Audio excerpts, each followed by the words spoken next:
Bonjour à tous, je vous propose un petit texte niveau A2 que vous pouvez adapter selon votre niveau dans la consigne.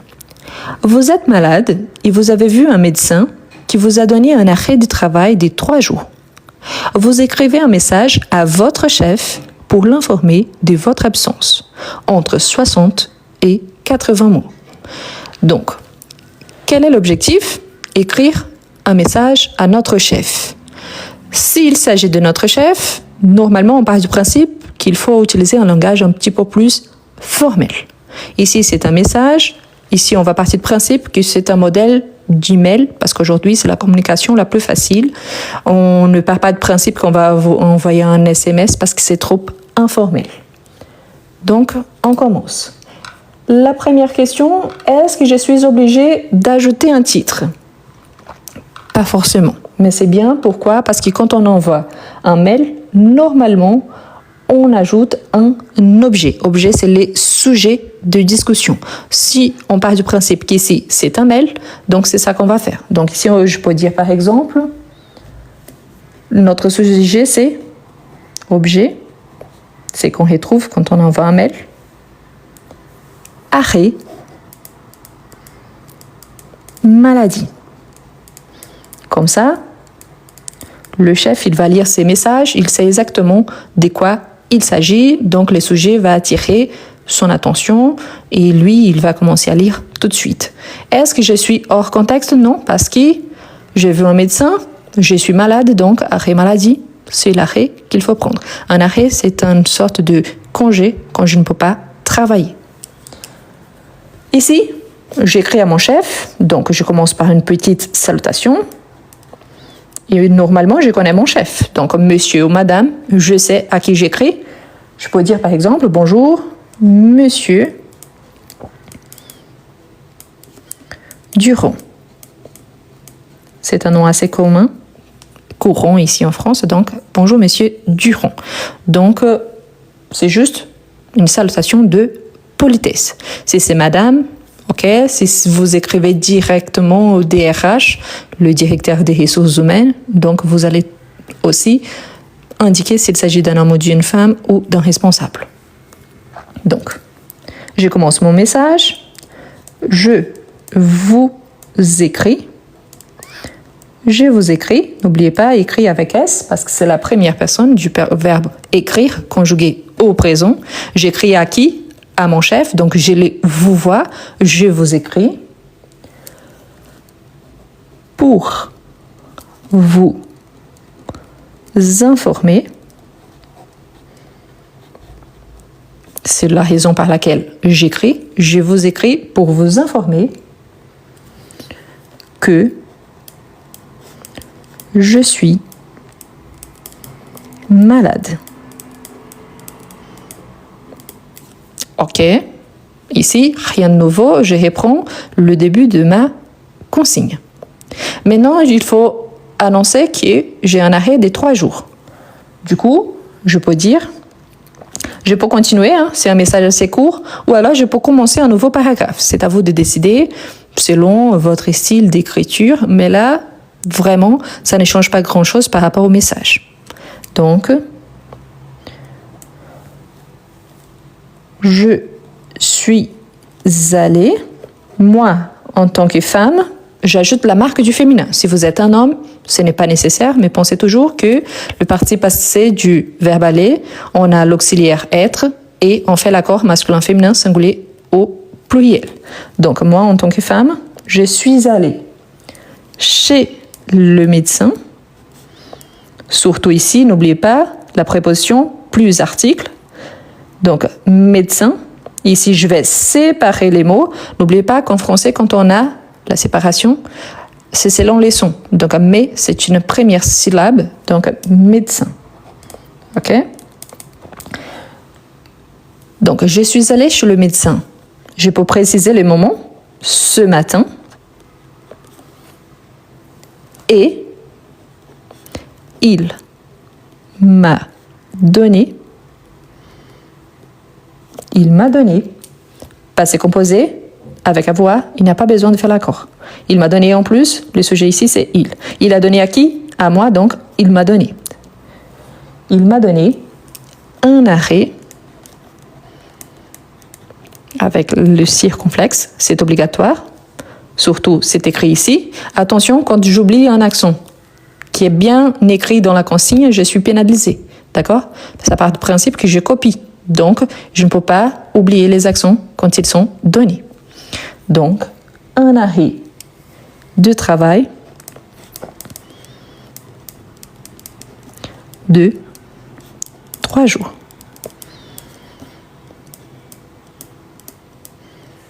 Je fais attention pour ne pas dépasser la ligne pointillée. D'accord?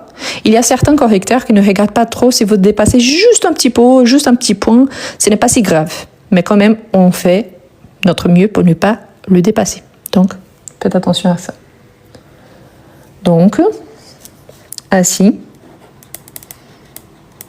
je ne pourrais, attention, futur simple, pas le conditionnel. Conditionnel, il a le S. Ici, j'informe, donc j'utilise bel et bien le futur simple. Je ne pourrais pas venir. Venir où? Je parle de mon travail, donc au travail. Et je dis la période. Par exemple, du 5 au 7 avril. Et là, vous pensez, mais du 5 au 7, 7 moins 5, ça ne fait pas 2? Oui, mais quand on compte, 5, 6, 7. Donc ça commence au 5 et jusqu'au 7, tous les deux inclus. 5, 6, 7, ça fait 3 jours. OK? Et là, on dit, je peux ajouter, par exemple, je pense revenir, dans le sens de retourner, dans ces sens-là, au bureau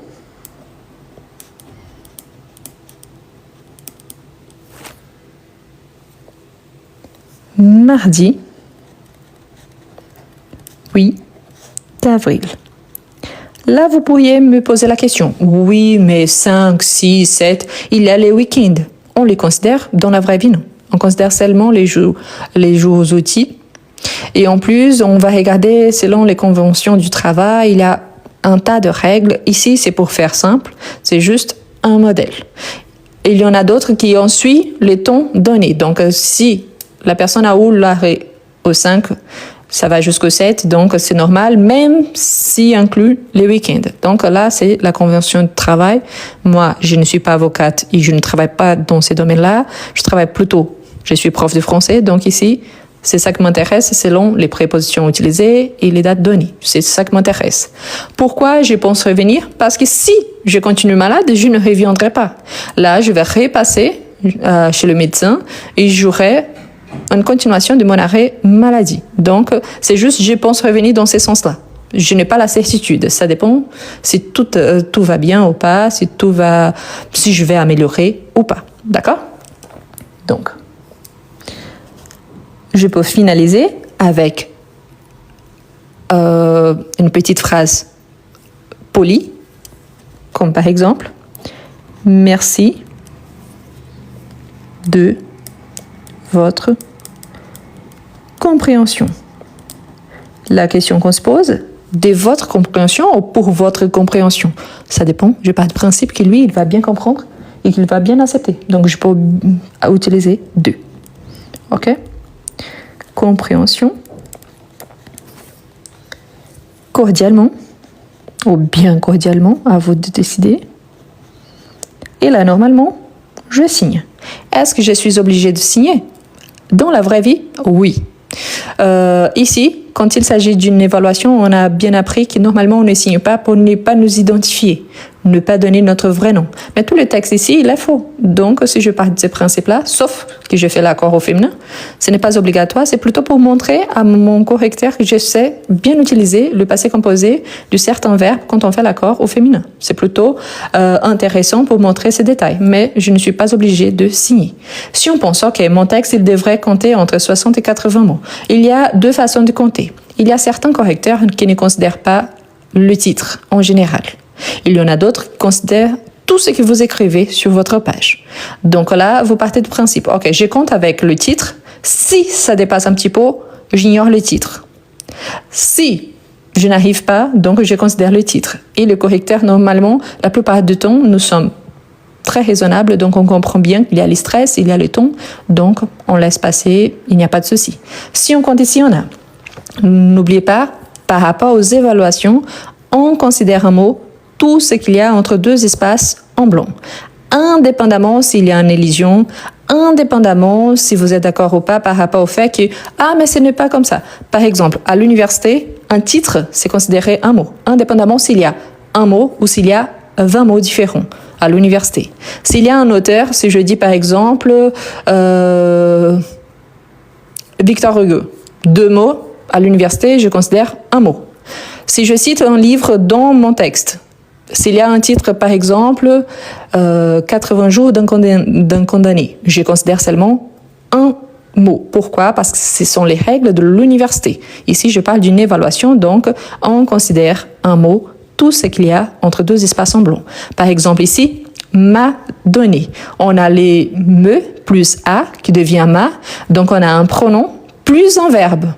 Par rapport aux classes grammaticales, je sais qu'il y a 2 mots différents, mais je considère seulement un mot parce qu'il y a un apostrophe, donc il y a un espace en blanc avant et un espace en blanc après. Donc c'est considéré un mot, d'accord? Donc là, par rapport à une évaluation, ce sont les consignes qu'on reçoit directement du centre qui prépare les évaluations. Donc on a 1, 2, 3, 4, 5, 6, 7, 8, 9, 10, 11, 12, 13, 14, 15, 16. 17, 18, 19, 20, 21, 22, parce que j'ai juste séparé les mots, mais c'est le même mot, donc 22, 23, 24, 25, 26, 27, 28, 29, 30, 31, 32, 33, 34, 35, 36, 37, 38, 39, 40, 41, 42, 43, 44, 45, 46, 47, 48. 49, 50, 51, 52, 53, 54, 55, 56, 57, 58, 59, 60. Ici, c'est le même mot. 61. Je suis pile par rapport à ce qui a été demandé. Donc, mon texte a 61 mots. OK? Si je signe, je vais ajouter Rose Gomez, par exemple, 2 mots de plus, donc 63. Mais c'est important parce qu'ici, c'est entre 60 et 80. 59, c'est moins. 81, c'est de plus, un mot de plus. Donc, entre 60 et 80. J'ai 61 mots, ça va, il n'y a pas de souci. C'est que je vous recommande, quand il y a comme ça, 60 et 80, essayez de faire 65, par exemple. Parce que si vous avez raté au moment de compter, vous avez un marge. Soit de plus, soit de moins. Donc, 65, c'est bien parce que c'est bien placé et ça ne va pas trop déranger les correcteurs. D'accord? Voilà notre texte. N'oubliez surtout pas, si vous avez des difficultés avec la production écrite, je vous recommande fortement mon e-book, mon livre à ce sujet-là, qui s'appelle « Comment mieux écrire en français ?» car vous aurez tous les astuces pour mieux écrire en français. Comment commencer une introduction, développer un argument et avancer vers la conclusion en commençant au niveau A1 jusqu'au niveau B2, voire plus. C'est pour ça que c'est très, très intéressant. Bien. Pour avoir mon e-book ou comment mieux écrire en français, c'est hyper simple. Il y a sur mon profil, il y a un lien. Je ne sais pas où j'ai mis le... Oui, je perds les choses sur mon bureau. Juste un instant, je suis en train de le chercher. Ah, voilà. C'est super simple. Donc, il s'appelle « Comment mieux écrire en français ». C'est un livre numérique. Qu'est-ce que ça veut dire? Ça veut dire que c'est qu'on appelle de format PDF. Mais pourquoi? Parce que c'est plus simple et vous avez l'accès immédiat. Je vous rappelle très très bien parce que indépendamment, le temps que j'ai mis pour le préparer, c'est exactement le même temps pour écrire un livre au format papier. Il est moins cher et vous avez l'accès immédiat. Il y a le lien dans mon profil, ici, vous voyez là. Donc quand vous venez là, il y a un lien au-dessus de toutes mes vidéos. Il y a Linktree plus les noms de machine. Vous appuyez dessus. Il y a l'option « Comment mieux écrire en français ». Lui, il coûte à peu près 11 €. Ah, mais c'est cher pour ceux qui habitent hors de France. Pour certains, oui, c'est cher. Mais pensez toujours que moi, j'habite en France. 11 € ici, c'est rien. Et en plus, il y a à peu près 100 pages. Il y a énormément d'exercices. Il y a énormément de modèles qui sont proposés. Il y a beaucoup d'astuces. Donc, je pense que ça vaut vraiment le coup. D'accord? Donc, si vous n'habitez pas en France, pensez à la conversion. Ça coûte à peu près 11 €. Et il y a également dans la description de toutes mes vidéos sur YouTube. Donc, il y a le lien. Donc, il faut juste chercher le lien. D'accord? Si jamais, vous pouvez m'envoyer aussi un message privé. Je vous envoie le lien. D'accord? Donc, comment mieux écrire en français? Très important. Ce n'est pas des astuces de grammaire. Astuces de grammaire, c'est quelle est la différence entre un verbe et un nom? Comment est-ce qu'on conjugue le verbe au conditionnel présent? Non, ça, c'est une astuce de grammaire. Ici, c'est pour mieux écrire une production écrite. OK? Est-ce que vous avez des difficultés à écrire en français? Est-ce que vous êtes capable de comprendre, mais vous n'arrivez pas à bien écrire? Vous êtes capable de lire en français, mais vous avez du mal à développer un petit texte. Je vous présente Comment mieux écrire en français? Un livre conçu pour vous, quelqu'un qui aimerait bien écrire en français. Le livre présente 11 unités, parmi lesquelles vous retrouverez toujours des astuces précieuses pour améliorer votre niveau. À chaque fois, vous aurez des explications suivies des exemples et des suggestions de lecture. Et en plus, à chaque fois, il y a un exercice au niveau débutant, en fait plusieurs exercices, suivis des exercices au niveau intermédiaire. Ce qui vous permettra, si vous êtes débutant, d'avancer, et si vous êtes intermédiaire, pas seulement d'avancer, mais aussi de réviser. Voilà les liens pour acquérir votre livre. Vous pouvez copier-coller sur votre page de recherche et vous pouvez le trouver aussi dans le premier commentaire et dans la description de cette vidéo.